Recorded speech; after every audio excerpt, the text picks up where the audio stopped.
pull. Okay, so he's going to pull someone around the corner when he sees it. And we're going to ask them, because it was on 13, so going back to our system, it goes through this guy, and this guy, bring around the corner, bring around the corner. Okay, it goes outside, just say it's on word here, we can put two around the corner because of the distance we have to travel, and we know that the space is outside of word, if the collider on him is smaller. So we'll just walk through it. Okay, so just go back so you can do a bit of defensive speed. So if I get here, I get the ball, I'm looking to fly up here. Okay, really contact features. Bang. Here we come out.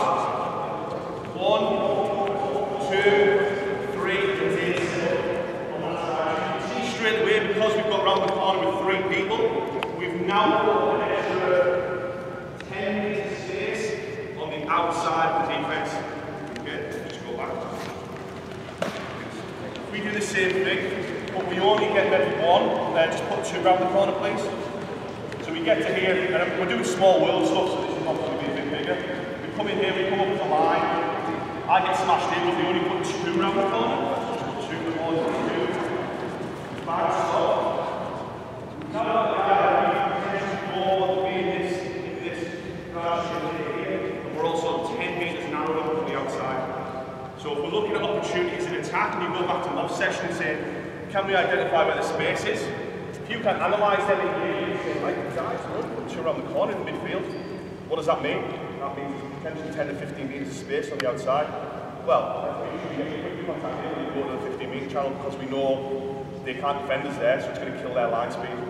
Also, if your line is narrow, you can't go fast. Because if you go fast, the ball gets on the outside. You have to have width to have maximum line speed. So once again, it goes back to our policies. We need to have a really good fold. We need to understand how much space we need to cover on that fold, because that affects what happens on the outsides of our defense, not necessarily right here. Does that make sense to everybody? So once you've gone, you just see that line. What we do is we have a very simple 3-2-2 in phase play. So if we say this is the middle of the march, this is the full width, and I go in here and through you campers me, and I'm in between 15 to where I'm moving. These guys go straight away that they have to put 3 guys around the corner. Either to this side of it, I get all they've got to put 3 guys around the corner. As we start getting closer to the 15, and we get a collision there, there's 2 guys around the corner. If we get a small blind, so say this is the blind side, and they've got these 2, you would just +1 it. So you would always have 1 more defender than they've got attackers, because you know someone's going to look after the edge of the ruck here, so they're not quite in a defensive line. These 2 are in. If you only get +1, they just put hands out to him, and I'm screwed. 15's going to have to come across and take care of it. So really simple policies on a small line, we just do +1. Okay, and they can count numbers as they're coming round. Make sense? Any questions? You're just matching up. Sorry? It's kind of a match-up. Yeah, basically, yeah. But what tends to happen is if we don't want to be overly prescriptive here, is if we say, well, we've got to put 2 around the corner all the way to the sideline. Well, what if the sideline's where that white line is not here? Am I going to put 2 around the corner? Well, no. My position on there is the only guy there, so I'll make sure there's guard +1, so I defend him straight away. Okay? This is where, with the scrum half as well, you have to have quite good help the scrum half or help their knowledge, because the scrum half is a lot of the time has to jump in there to be that +1. Okay, because they're usually the guys that are really working as hard as they can to get in behind the ruck. If they recognise it as the +1, they can just jump into the line. Okay, and then they can jump back out of it if the ball goes. So you've got to give them a bit of autonomy to recognise what's happening either side of the ruck, or sometimes they've got to be a defender. But that goes back, I know I sound like I'm repeating myself, that goes back to, well, shouldn't I just stay here as a scrum half? Where you're defending where the ball's coming from first? No? That's the first threat, that's where the ball's going to come from first, the first threat. So I have to take care of that. So you can push back on the policies you put in place really quickly. Yeah? Does the policy change at all the closer you get to your own defensive try line? Yeah, definitely, that's a great question. So when we get 10 metres out, we lock in our guards and we double up 5 metres out. So what I mean by that is, tackle you, try line 10 metres back, really come around the corner, so if we know that the threat here now is they can score if they scoot. Whereas if we're 40, 50 metres down the park, we know if we can get it slightly wrong, and I'll explain how we actually kind of mop up our mess. We know that we can mop up our mess a bit, but what we need to do is, well, where's the real threat now, 10 metres out? Pick and go, scrum half scoot in, etc., etc. So we have to change our policies a little bit. When we get 5 metres out, Ruby's just locking himself in and showing around the corner. As coaches, what do you know is more than likely going to happen 5 metres out? Pick and go. Pick and go. So we know that. So then Connor would come in and do his double up a guard. So we would know that we don't want Rui to be on an island by himself. We know that we can go, and then we have a very specific way that we defend here. So Rui would try and hit low and stop them. Connor would come in, so we actually get them angled like that, and we try and spike them back in to where the ball came from. If they're here, it's really hard to pick and go if you've been put on your backside here. Whereas if you get to here and drive, it's really easy with the forwards to start getting momentum, pick before you know they're over the try line. So the answer is yes, we do have different policies in different parts. For the guys at Queen's, that's the only change in policy up the pitch. So once we get 10 metres out from our try line, we lock in the guard. When we get 5 metres out, we double up on the guard, just because we know what the attack is potentially going to try and do to us. Any other questions? No? So what's your point of contact for the second guard hitting when he comes in? You normally do chop tackle, reach the back leg. Second defender comes in, where do you have them attack? Okay, just so you know that like I said, if there's a pick and go here, what does this guy, what does the point of contact look like for this guy? So we would get what we change body height. So what we don't want is when we're in phase play, if you're in the middle of the park, you see some guys getting this 3-point stance right in the middle of the park, you're like, why? Why are you doing that? Okay, because what do we want them to do? Is that the fast? Are they going to move the fastest if they're? And what does the threat look like? So if we're in the middle of the park, are they really going to pick and go and create a lot of ground with it? Well, they might if the scrum half's in, but they're probably going to want to get the ball out and play. So we need to be cognizant of that, but we need to be able to move straight away to somebody. So we don't want to look like that in the middle of the park. But going back to what we know the pitches might look like here, Rui then now has to get in a position where he can hit the top of their legs as quick as possible. So we're looking to hit the legs and stop momentum. But Connor's looking to hit over the top of Rui and try and hit them either side on, or if Rui kind of he stands me up, then Connor's going to target the ball and still hit me as hard as he can. And what I don't want here is any real sort of, if Connor's on the ball and I do that, I don't want this happening, because we tend not to hit them. If we're going to hit and we're going to transfer the other one. If we're going to hit, we're probably going to hit him here and try and get hold of the sharp edge and then control the ball that way, but we still want to hit him with our shoulders as hard as we can, because the end outcome is we want to come in and spike back into the ruck here, because then all the forwards that are in front of him have to get up, go back round, reset, go again. So we create slow balls, so then our defence can just slowly start marching forward. Okay? So it depends on how good he is in the tackle. He stands him up, going over the top, hitting the ball, trying to put him on his back, and then try to influence body shape on the floor a little bit. If he gets a really good body shape, so he matches Rui for height, he gets to here. All I'm doing now is I just need to get in here and try and drive it this way. Okay, so there's not one set way of doing it, but you have to come in and across. You can't stand here like this, because if he stands in, he gets on the outside of Rui. Here, I'm like, what? I can't hit him. So we have to change the behaviour of that second guy to be pointed in. So if he picks and we've doubled up on the guard, I'm kind of waiting here for him, bang, we go in and hit him. So we hit him sideways across. Okay? What we can't do as well is, we can't get in front of this guy, but we can't be too far behind. So I basically want my head, outside of my head, to be pointing towards the edge of Rui's ear. So as he comes here, bang, we move together. If I'm too far back, sometimes this happens when you're really cognizant of not getting pinged by the ref when you're here. Rui hits him, and I can't get into that. Maybe do an assist to get over the top, but I can't get into that. And you've got to be hyper-aggressive here.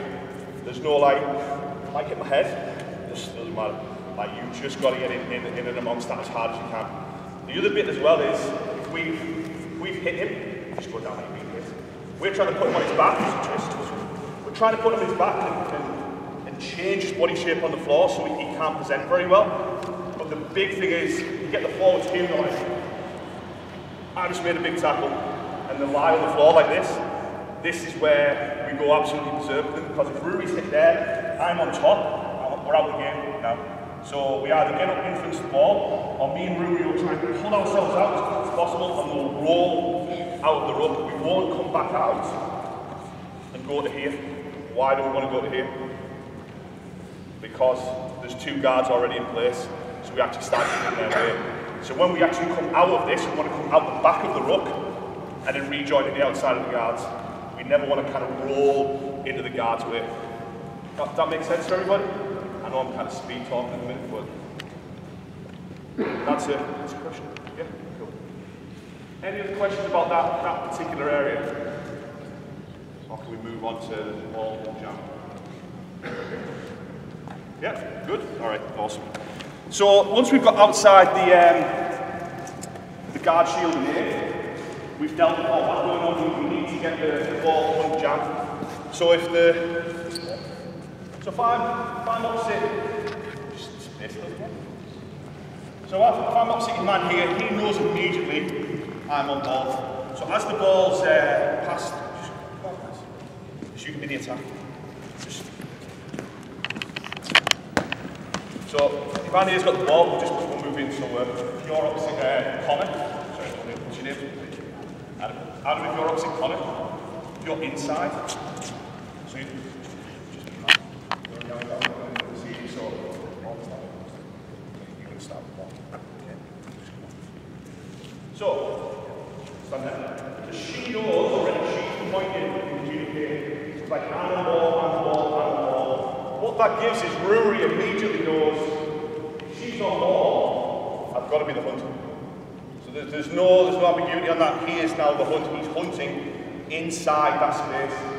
If Connor's outside and he is, I'm on ball, and he's using his peripherals a bit to see where the ball is, he knows he's jammed. So he knows that immediately that's my role now. And the rules in this are, as soon as the ball is transferred, so if you pass, she's now coming up and filling space on the inside. And Connor is now the fastest guy in the line. I'll explain how you get that in a minute.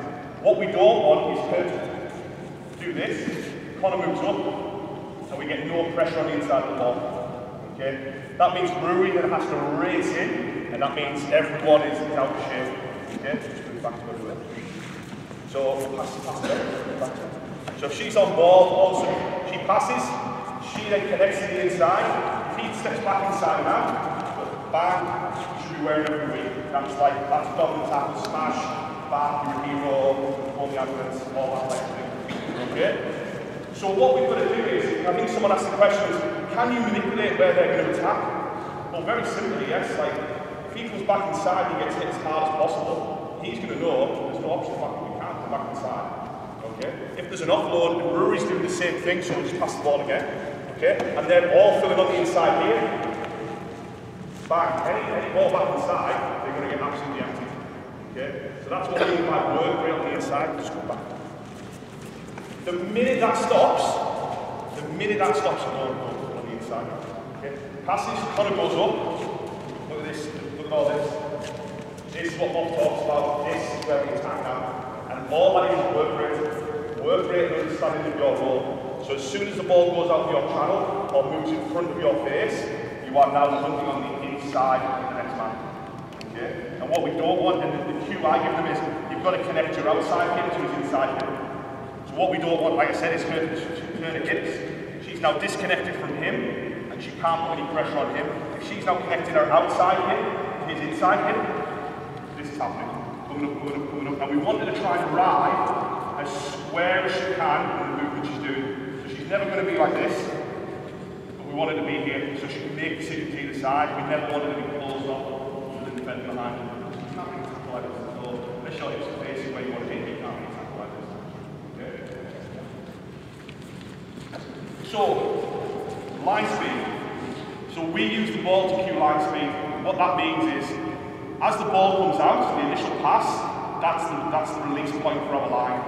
What we don't want to do is, we have a line call, just set it, it's pretty simple stuff. We But you see a lot of the time, guys are getting the line, it's like, set, set, set, set, set. That's like having a chin ball to trigger on a gun. Okay, it's like, and you see them like fall off the line or jump the line a lot. So what we want is, just be the scrum half for a minute. Just put the ball down. Actually, Scotty, can you be the scrum half? You be the first receiver. So as Scott approaches the ruck, and I'm in line with these guys now, okay? As he approaches, he puts his hand in, set, hit. So it's 2 words and that's it. Okay? So as we see him reaching in, the set call is our load, so we load on the line. So we could be up and looking about, scanning and looking and trying to push people about. Good, but feet are set, hit! Okay? So the set call, everyone changes behaviour straight away. So just slow down a bit, just me remember. Okay, so as it comes in, set, load, hit! Okay, so we can't say load on the line. We can't do it. If anyone that comes or shoots a gun, we can't take that first pressure all the time. We can't be there and think, how quick can I release? Okay, so we're here nice and comfortable. Okay, set, hit! So the set call load, ready to go, it's the next chance, and release it off the line. We go as hard as we can. Okay, the general rule, we'll get off the line 2 seconds as hard as we can. So we use the ball for cue line speed, but we also have secondary line speed. So what we don't want to get to, we'll just walk through this, we just come off the line together, bang. We get up here, we shoot start, and then we hold. And he passes again, we hold. Now losing control now. Yeah, these guys are amazing. These guys are going to pull us about. So we use the ball to cue secondary line speed. So one of the policies we can put in is ball in hand, get up, get under control, ball in the air, keep going. Okay? So we get up there, so we've done the set hit call, we come up, bang, ball in the air, we get up again, ball in the air, bang. And then it goes back out until the attack for 2 passes. Okay? If that happens once, they're going to get really twitchy. So next time, we're nominating and pointing out, like you get the ball, but you're going to get me as well. Pointing, pointing, pointing, pointing. She's getting the same outside. Bang, bang, bang. Ball comes out. We release off the line. She gets the ball back. But if ball, he does a really fast pass. Puts her under pressure. Okay? Then he wants to get rid of it. Ball will up, smash her. Okay? So when we talk about relentless line speed, that's what we're talking about. We're constantly making them make decisions under pressure. What we never want to do is score. Come up, open up, what happens, and then you put me on an island, and my feet get like this. What you know, I'm on an island, so this guy's going to dance around me all day, or on an angle, and these guys can't move forward. So, 2 pieces to that. So we've got the set hit call, so we'll call set. Just move with the jog. Okay, so set, hit, come up, pass, yeah. Okay, and what's happening on the inside of me? She's chasing on the inside of me, so just give him the ball back. If I get up here and I just slow drop, okay, he dances around me, goes to the inside, bang, she hits the side of me as well. So there's no space for him to work. So that's how we create pressure on the inside. The pressure on the outside comes from the ball being the fastest moving in the line. So as we said there, we'll just walk through again. I'm not the fastest moving. Connor's the fastest moving, and we slowly get faster and faster and faster as the ball goes along the line. Because the guy that's on the ball is the fastest moving. That'll create pressure on the outside. She's creating pressure on the inside. And the biggest role is the jab. This is the bit that needs the most decision making, because what we don't want is we don't want the outside man to jump in.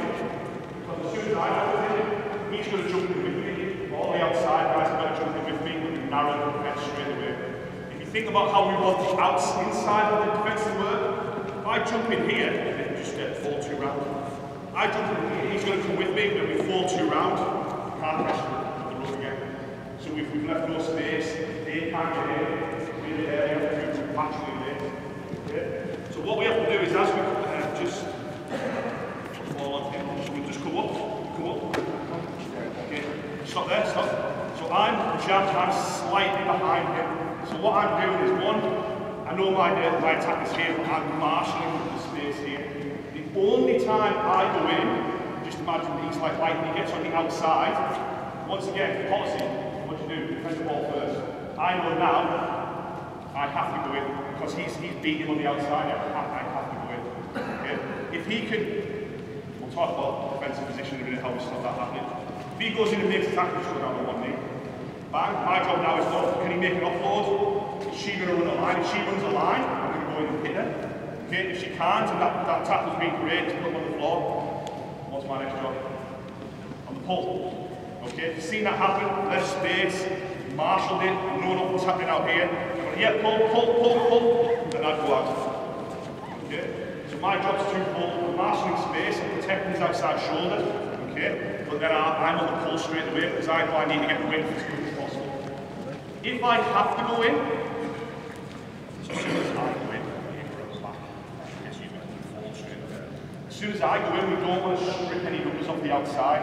So if I have to go in here and make a big double hit, she's seen it and she just goes round the corner straight away when she's on the front. She basically fills in where I would be, holds everyone with it. So we never want to mind the numbers out here. If someone has to go in, someone has to replace on the outside. We need to keep maximum width on the outside. Okay? And that's all about coaching. We need to coach that picture over and over again. So we do a really simple drill. Just Connor's with me and busy.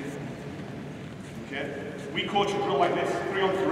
Okay? We do it at half a day sometimes just to get guys making decisions. When we make those decisions, so ball will come from there, we'll come up and we'll say, right, what decisions we make? He can make any decision he wants. Okay? If that goes that way, fine. They make the tackle, I'm in here and I'm trying to create space straight away. So we actually replicate it. We give them free rein to do whatever the hell they want. Yeah. You call it after the tackle. No, because if you're saying tackle plus 1 only, if you're saying that because I have to go in, tackle plus 1. I mean, from your champion commercial, you said the ball. Yeah, so if she had to go, if she had to go in, so if Rory's going filling in on the inside, I would see that happening and I would just say, hey Rory, pull. So it depends what happens on the outside. If she's had to go in, you pull the next person. And that's why it's really important to just go back to them. That's why it's really important that everybody fills from the inside, because if she just goes by herself, just go, Rory stops working, they make the collision, I've got no one to pull around. So then by the time the ball comes out, I'm still moving laterally to try and create space. Whereas if everyone's coming back, if everyone's moving on the inside, so we go just on the inside, we fill, we make that tackle, bang, and Rory just goes straight around the corner, and then we fill it on stage again. So everybody's got to work, everyone in the defensive line has got to work. And that talks about our work here on the inside. So we never fall asleep on the inside, we're constantly chasing on the inside of people. The one thing we don't want to do is get shoulder to shoulder. We want to try and keep our defensive space as we move. So what I mean by that is if Connor goes up, Rory and Lydia move, we never want to get stuck in because we're really tight squeeze. We never want to get to this kind of thing happening, because then we can't make decisions. As we move, just come back. We want to try and keep roughly our defensive spacing. So as we move, the ball's transferred, Lydia moves, Rory moves, we kind of move like that. Okay, so then if you have to reset here, or move back, then our defensive space is really quickly. Okay? As soon as we get shoulder to shoulder, there's a lot of actual movement going on. Okay? The only reason you close space is you react to something happens and you've got to hit something. That's the only reason you close the door at any point. Okay? The rest of the time you've got to understand your space on either side of you. Make sense? Any questions? Yeah. If they come out of that ball, how do you not manage to score? So if we do a layered attack, so if you're first receiver, so if you get the ball to Scotty, you're here, okay? So if you're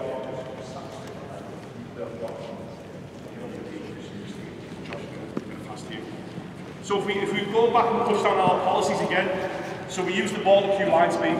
Okay, so the ball coming out first, bang, first line speed. Okay, we get to here. Okay, so you've got to coach this. Okay, so you know some teams are going to pull the ball out the back, have a stack, whatever it looks like. As the ball goes again, that's your cue to initial line speed again. You can't stay here. Okay, so ball goes again. Connor fights past, sees the ball go, keep going, bang, now you get hit. Or pass. So when we're moving, you've got to get your defences to understand that if there's multiple layers, you have to look. So Connor can't be fixated on this guy. As soon as he sees the ball, just ball get me. Okay? He there, you can hit him, the ball goes behind, both goes. Okay, and then they go. Her job is even more important now, that she's got to read it. So she's got to fight past all that crap to read it. So once again, defence, I think a lot of people think defence is repetition, repetition, repetition, but it is against different pictures. So give them these pictures in defence, challenge the attack and say, right, you've got 7 guys, and they can look. Guys are doing this. Okay? You can get these guys on the line, turn them around, and then have them go and see the pictures later, have them react. But as long as the policies are still the same, that we're going to have line speed, we're going to stay connected, we're going to fill from the inside, we're going to use the ball to cue line speed, then you can realistically nothing changes apart from your reaction to it. So you can never give them the same pictures. You've got to give them pictures over and over again. So then they recognise the pictures of the game and then they react to it. Same as a 2-on-1. Everyone says a 2-on-1 bang. Okay. Why do we actually do a 2-on-1 like that? We recognise the picture in front. He's the defender in front of me. I know I've got someone outside. Okay. It's a visual cue. The same as on defence. I know there's a guy there. I know there's an option behind. You can even have a calling system where you shout, release man, release man, release man. Okay. And then if it goes behind, you just go again. Go. And we bypass everything. And then we just keep going. And the systems where you shut it down on the outside, shoot out, etc., etc. That's do whatever you want there. But that's the system right away.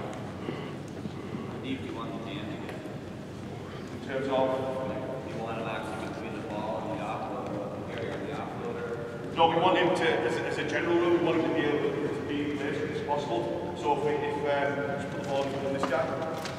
So if we're here, I never want to be. I'm completely out of here. I can't influence anything that's going to happen here. The only thing I can hope for is he makes a really bad decision passes. Where we want to get to as a general rule, to come back, just hold on the ball, is we want to start, if Linear starts there, okay, again, Connor wants to be half a shoulder width behind her, just half, wants to be able to see the edge of her shoulder blade. I want to be able to see the edge of Connor's shoulder blade. We don't want to start flat as a defense, because what happens is, just say I decide to start flat, just say I get really, I want to go, and this happens, all of a sudden I'm out of the game. Yeah, but it's the same thing, so we come up here, so as we come up, I'm holding that Connor's the fastest in the line, I'm getting off. Because my primary goal is to where the ball comes from, so the first threat is either he gets on the outside, or there's an offload, that's the first threat we've got. If he decides to go really bad, offload, throws it in the air, I can still move. He's getting in here. If I'm going to make the decision to fly past, you've got to have to fly in. And if he can give you a genuine answer to that, I thought he was going to pass it, thought I saw the ball come out his hand, I thought I could brace up and hit him. That's fine, because you've made a decision. But you need to be able to defend the ball to the front person on either side of the position. And you need to be able to get the ball in that position as well. Yeah.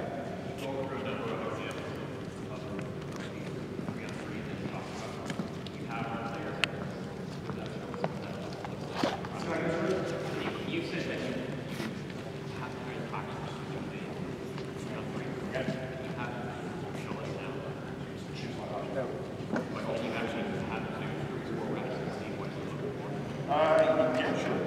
So if you just get 3 sorry, you're on out the outside, yeah, okay, Josh, we get 3. So we'll just pass the ball.